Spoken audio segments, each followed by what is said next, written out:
Okay, to use the diesel heater, just press the square button here. That'll wake it up. Press it again. It should start shooting on and stopping again. That's the front of air.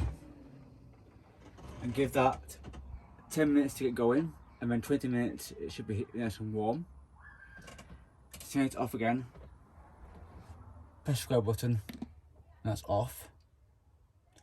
Also, if it's hot, just press and hold the square button for 50 seconds. And that is now a fan. Press it again. And that's off. That's it.